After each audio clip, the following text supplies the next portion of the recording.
Hello and welcome to Marbella with him and her. He is PJ Lopez and she is Hannah Murray.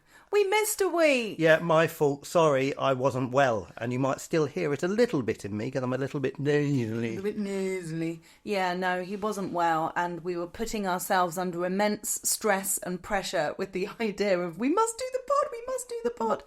And I just said, you know what? Let's get better and get organised, and we'll do a bumper one this week. Yes. So that's what you're about to get. So our massive apologies. And hopefully I won't cough my way through this one, which I would have done the last one. Yeah, definitely. You were confined to the spare bedroom for a few nights. I was, yes. I've only just been allowed back, but I think that's just because you got used to it rather than me not being well. Well, no, I didn't want to get it. So many people have been ill around us. It's actually very contagious. Pretty much everybody we know has been down with it. Yeah. In different forms. Some with sore throats, some with sore throats and coughs, some with sickness bugs. And it seems to me was one of the few that had these sort of flu coldy-like type symptoms. But it went through quite quickly, to be honest. I've done very well. I'm touching wood to kind of fight it. I had like a tickly throat for a few days. I was like, no, don't get me.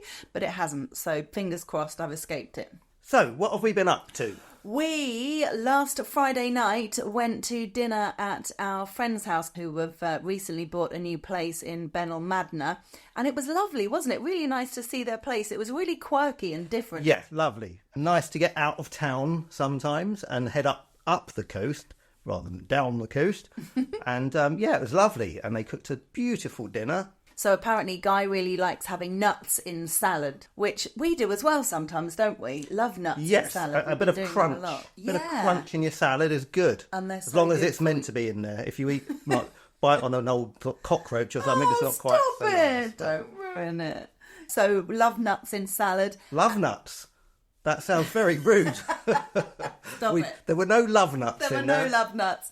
And a slow-cooked chilli they did, which was gorgeous. She said it had been in... Was it the slow cooker she'd done it? No, she just did it on the hob, but very slowly. Oh, it was really good, packed full of flavour. So loved that. And we were saying while we were driving home how much we enjoy...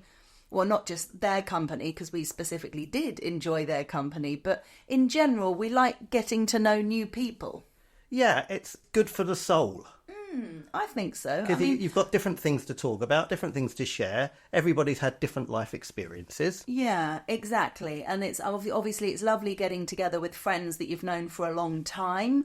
It's, it should be easy and comfortable and all that kind of thing, which is lovely. But we really enjoy getting to know new people. And it's not always going to go swimmingly well, because you might find that you don't have a lot in common or you don't enjoy each other's company. But we definitely do with these guys, which is really nice. So looking forward to doing more with them. Yes, I agree.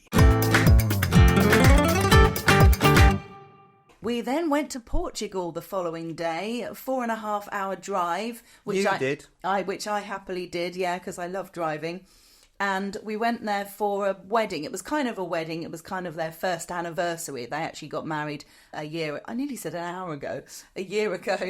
And they are hashers, Hash House Harriers, which we've talked about before. This is the drinking club with the running problem. I just thought you might add something. No, I was just trying not to cough. Okay. So we went there for this big party, which lots of other people came to, not just from Spain, but people flew over from Germany, and yeah, it was great. It was fun. I mean, we have mentioned the Hash House Harriers before. It's a great social sort of club, as well as a fitness, because obviously you're doing these walks out in the countryside, but you've got to have a very good sense of humour and quite a thick skin, because part of the whole thing is taking the mickey out of each other. That's just part of it. I always say it's a bit like a men's rugby club, where they have a go at each other, they sing songs, they drink drinks. It's very much like that. It's very much like so you can imagine what this wedding was like.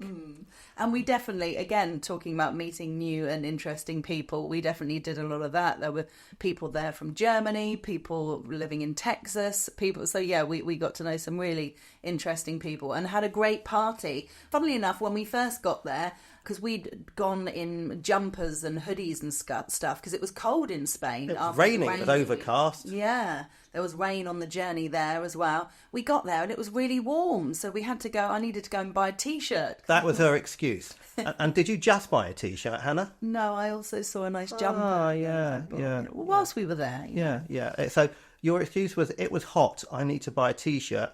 Oh, it's hot, I'm going to buy a jumper. Yeah, well, not for that day. Okay. And we also got some piri chicken, which was really nice. Beautiful flavour. Yes. So one of the things... Do you know where piri chicken... Oh, no, actually, Nando's. Do you know where Nando's originated? No. South Africa. There you go. Not a lot of people know that.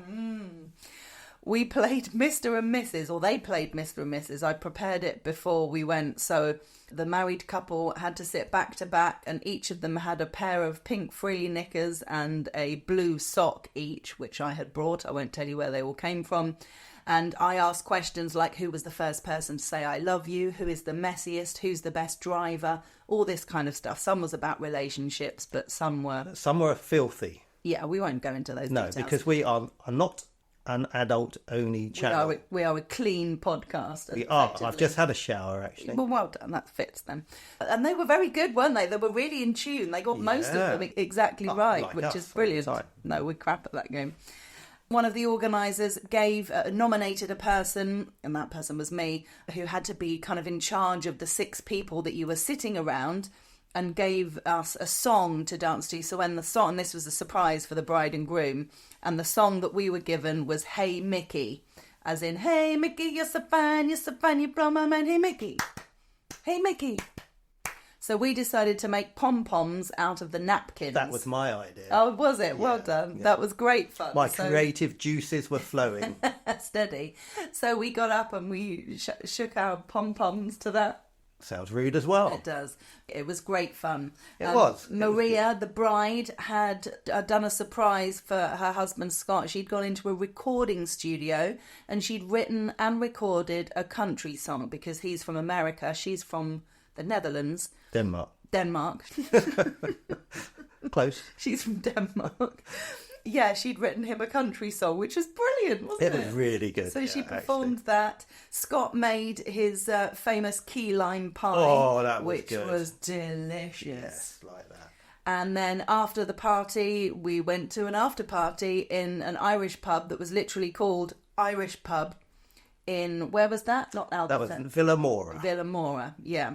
And they had that personalised Guinness machine, which they've had at the hotel. Yeah, we had 2 lots. I think we were just laughing because we went up and had a normal photo of ourselves put on top of the Guinness. Yeah. And everyone, oh, yeah, that's really cool. Then I think I came back with me as Freddie Mercury and me as Tina Turner.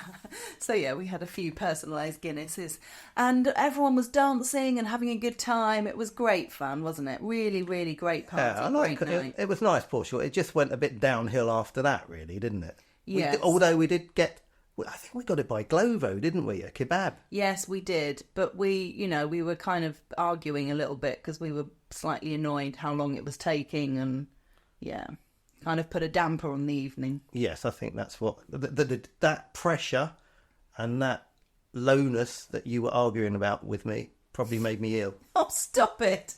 You were falling asleep we were waiting in the, what's it called? Foyer. The foyer of the hotel, waiting for our kebabs to arrive. Oh dear, it's not great, is it? Anyway, the next they were really nice kebabs. They were very good, actually. Enjoyed mine. You had a beef one, I had a chicken one. Yeah. And then we woke up the next morning ready to do the inaugural Halloween hash, which was half of the point of going there. One, to celebrate their wedding, and the other was they are launching a new Hash House Harriers group in this area of Portugal. Jolly Stalks, it's called. Yes. So we were there to do the inaugural one, which was a Halloween one. So we bought all funny costumes to change into. But, yes, that says it all. I came down with the flu. Yeah, you woke up feeling not very well at all. I ran into the bathroom and was sick. Yeah, really not good. Not alcohol related. None, no, not alcohol. It was flu and a bit gastric as well. I did say to you that you could do it and I'd sleep in the car, but being the very good wife you are. Well, absolutely. I mean, don't get me wrong. I thought about it, but I thought realistically, you would have never have done the same for me. If I felt ill, there's no way you would have gone, oh, well, I'm going to go off and have a jolly time while you're sleeping in the car. So I thought, no, that's not the right thing to do. We need to get you home to bed. I know what it's like when you're not feeling well. You just want to be at home in your own bed. So I sat in the back of the car and I just drifted in and out of sleep the whole journey, pretty much. Yeah, so I drove 4.5 hours there on the Saturday and then 4.5 hours back on the Sunday. And I did jump in the front at one stage. It was probably after you said, I'm falling asleep. Well, quite. I was really struggling. You know, we'd had a late night. We'd had a eventful and full of drink day the day before. So I was a bit nervous. Now, shall we tell everybody about our argument and our issue with WAZE? So I know WAZE is great until it's not. Yes. So there's a section when you come back from Seville, you've got to concentrate because you're going towards Cadiz, but then you've got to come off for Jerez de la Frontera. Because if you don't, you head back to Cadiz on the toll road, you can't come off, and you end up having to go through Tarifa to get home, which is a longer way home. It's more scenic, but it's slower because it's single carriageway, there's slower traffic, and it's just a longer route around. So what happened was Hannah was heading the right way, and just as I can't remember what I did, and I looked up, I said, no, not that way. Because WAZE was taking me and away. That's exactly what you said. I said, but it's wrong. Yeah. And you took WAZE's word over mine, and we ended up going the wrong route. So there was a signpost, I don't know, about half an hour later that said Malaga, Algeciras. So I said, well, look, that's where we're going. Just keep following that. We know that when we get to Tarifa, it's only about 45 minutes home anyway. And WAZE kept wanting us to do a U-turn. Every exit to Tarifa, even though Tarifa was still only an hour from home, it wanted us to go back and do an hour and a half or hour and 40 minutes journey it was crazy. in order to turn around and head the other direction. It would not reroute. So for almost an hour, it was constantly telling us that we were between an hour and a half and an hour and 45 minutes away from home. And we it didn't knew stop. that we weren't. No, we knew we were within an hour, and it still wanted to reroute us to take us the longer route. I was so tired and I was just desperate for the WAZE to sort himself out and go, oh, you're only 38 minutes from home. And when he did, I almost cried. I was like, oh, look, there we go. But before that, it literally had a bit of a fit, didn't it? Yeah. It like rerouted itself about 15 times. Oh, absolutely. Yeah, it was very funny. It wasn't funny. Looking back now, amusing. At the time, not so much. No. I was so tired. I was literally holding my eyes open, not whilst holding the steering wheel, obviously, but I stopped multiple times to just get out, stretch my legs, have a coffee or whatever. Because, you know, it's dangerous. You've got to look after yourself. Mustn't fall asleep whilst driving, clearly. No. Then on Monday, I, straight back into it, started rehearsal. I was asked if I would stand in for Eileen, who was looking after her husband. Basically, there is our latest production with the International Theatre Studio is a tribute to June Rendle, who sadly passed away earlier this year. And she was a lifelong theatre fan and actress and writer. And basically her son Miles has put together an evening of play readings and little skits and poems and things in tribute to June, which is really lovely. And I was honoured to be asked to be involved. I have to put on a German accent for my part, which was a little bit concerning. I was nervous that I just sounded like I was taking the mickey and sounded like a character from Hello Hello. But I think it's all right. I've got into it now. Yes, Helga. So was rehearsing for that on Monday night and on Wednesday night.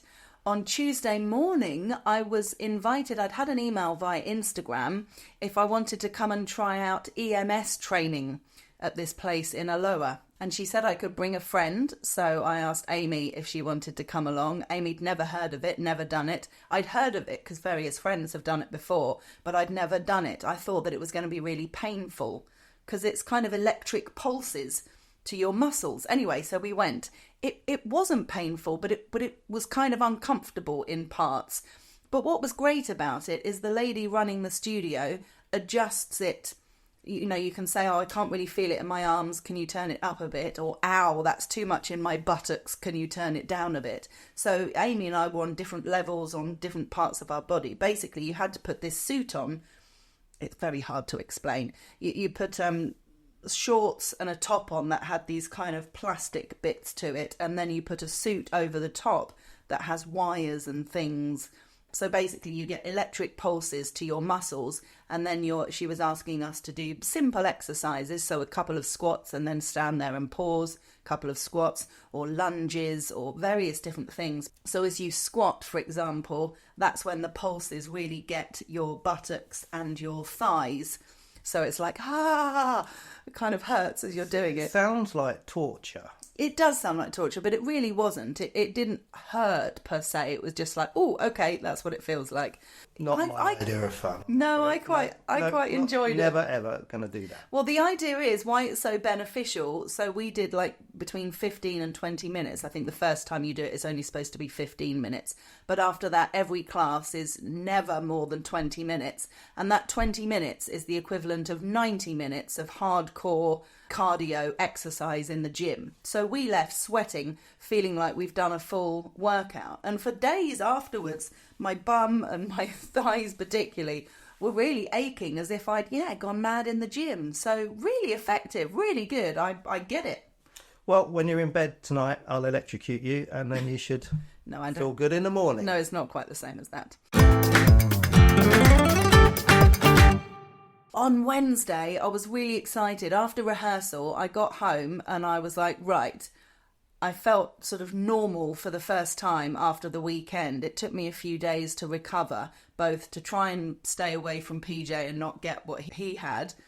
Plus, I was doing work and prepping doing TV stuff, trying to do the quiz, at rehearsal, choir, Tuesday night. There was like a lot going on. It was a really busy few days. And I hadn't unpacked anything from the weekend. There was still both our bags and dirty washing that needed to be sorted. So Wednesday, when I came home from rehearsal, I had energy and a couple of hours and was just like, right, and got on it and unpacked everything, started putting clothes away, put away some summer clothes, got out some winter clothes. It felt so good. It's cleansing. Cleansing for the soul. It's so true what they say, tidy house, tidy mind and all that. Definitely, I really felt the benefits and got up on Thursday and was like, right, off I go, and really good. Off she went with the other 6 dwarves to work. Hi-ho, hi-ho. I interviewed 2 really interesting people this week, both connected to deafness, interestingly. I interviewed Esther Adan, who I've known for many, many years. She is deaf herself, and something I didn't realise is it's only been in recent years that she's comfortable talking about it. She's in her mid-50s, I think she said, and she used to hide it before. She didn't want to be defined by her deafness, basically. She never wanted people to say, oh, the deaf woman, that kind of thing. That would be horrible to refer to someone like that. No, absolutely. Just because they have a disability doesn't make them not a person, not a human, not someone with a name. That's awful. Yeah. So she was really self-conscious about that, which is really sad. But she said now she's embraced it. I am who I am. And she's really doing amazing things. She got her motorbike licence just over a year ago. And she's been travelling the world on her bike. And she's been doing lots of charity work and helping people. She's met lots of deaf children in Vietnam, and she's got this new project. She's asking people to donate their old hearing aids. So if you have a hearing aid that you no longer use, you no longer need, that's just sitting in a drawer, then please get in touch. We'll put all her Instagram details on the links and everything on our show notes. But yeah, she's doing amazing work. And then the following day, funnily enough, I interviewed Tasha's dad, Tarek. Tasha is one of the dancers, one of the celebrities in Strictly Come Dancing, partnered with Aliash, and she's doing really well. She's an amazing dancer. And she is also deaf, and she wears a cochlear implant. And her father, Tarek, lives in Spain. He lives in Coín, which is where my mum and dad lived for many years. There was a lovely article with Tarek in the Euro Weekly News saying he's the proudest dad on the Costa. So I got in touch with him because his girlfriend Michelle used to come to the Hogan Stand quiz every week. Yeah, it's good to see her when you watch Strictly. You can see her sitting there, cheering and waving and everything. So yeah. Yeah, really nice. So it's a small world. I had a lovely chat with Tarek on the radio show. He's unbelievably proud of his daughter Tasha, as he should be. Basically, last Saturday's Strictly was incredibly emotional. It was partner's choice or something, and they had to do something that meant something to them. And Tasha wanted to tell the story about her deafness and how she hasn't wanted it to let it hold her back. Similar story to Esther in that way. And she told really heartbreaking stories of being bullied both at school and then also after being on Love Island.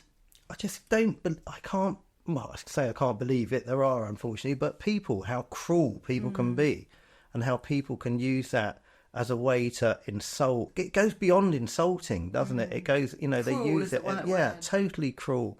Don't understand it. I don't understand the human way sometimes. I don't know how to describe it, but people can be extremely cruel and I don't like it. No, it was very sad on Strictly. She was crying her eyes out, basically, in the VT, talking about the experience that she's had.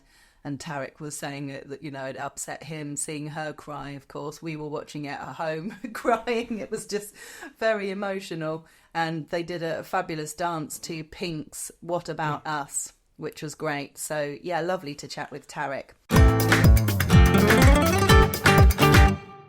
So on Friday, we went to this new restaurant, Baba, which is very close to where we live. I can't believe we've got there at last. It's a new Italian restaurant on our doorstep. Literally on our doorstep. We mentioned it on the pod a few weeks ago, and there's a lovely couple called Craig and Evelyn who come to the quiz when they're here in Spain, and we mentioned the restaurant and said that we're looking forward to trying it. So they went to try it and I said, oh, please tell us what it was like. And they said the food was fantastic, and we can confirm it is. Oh, it's authentic, very authentic Italian. So they have another restaurant in Belgium. The guy who owns it. Yeah, and we went in there and we met, obviously, the maitre d', the head waiter. He was very kind and telling us lots of different things, and never told us until right at the end that the actual owner was the chef who was in this little cubbyhole kitchen that was right next to us, actually. Yeah. Absolutely stunning food. Different.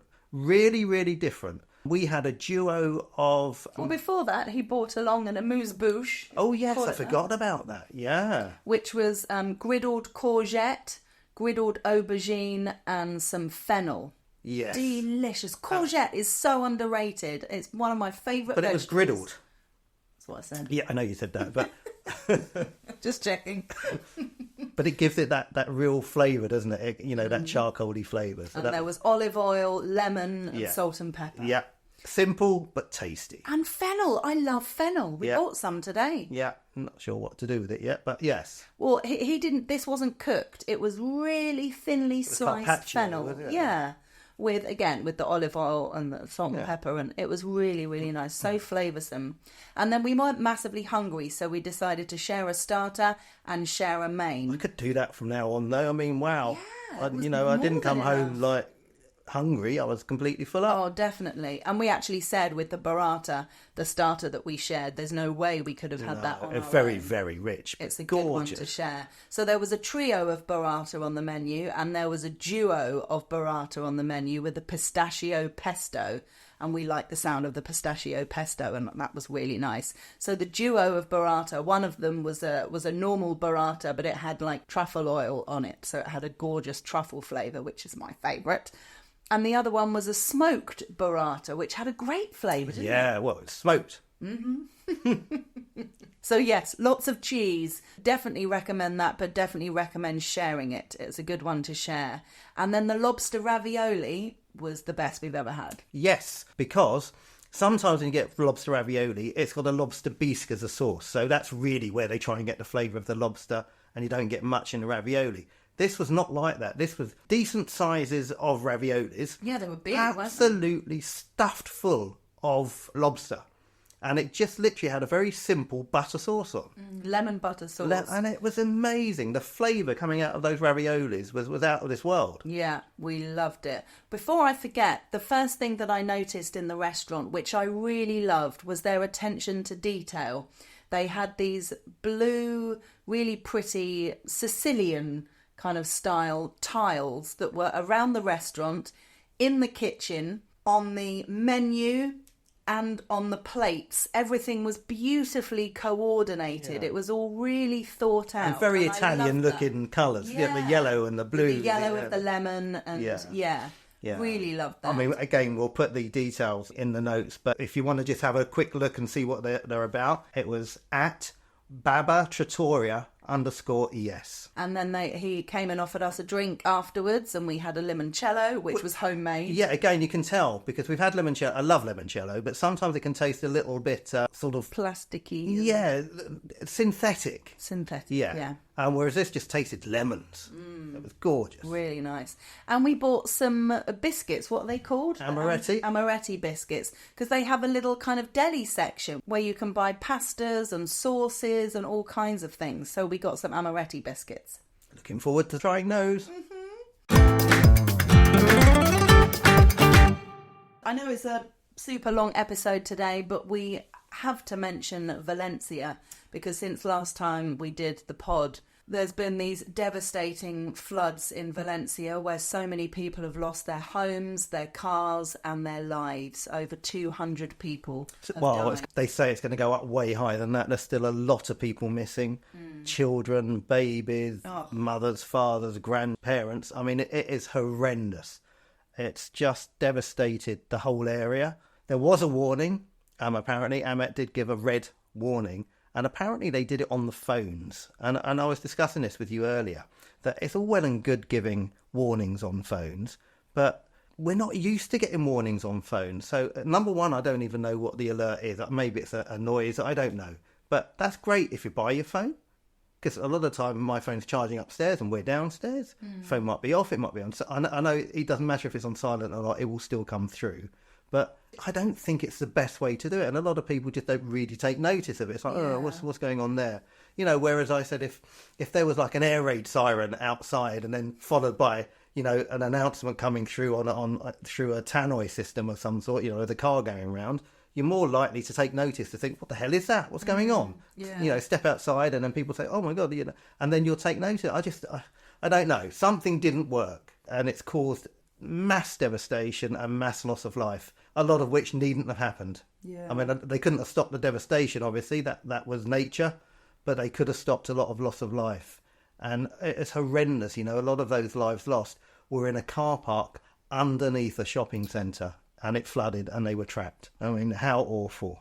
Absolutely horrendous. You know, and so I've read lots of things on this. Apparently, that people have been warning the authorities for many, many years. Valencia and certain areas of Valencia weren't geared up, didn't have the infrastructure to cope with flooding like that. You know, obviously if there was that amount of rainfall in other parts of the world, it wouldn't automatically cause the same devastation. So it was definitely issues to do with the lack of infrastructure in these particular areas. And apparently people had been warned for many years.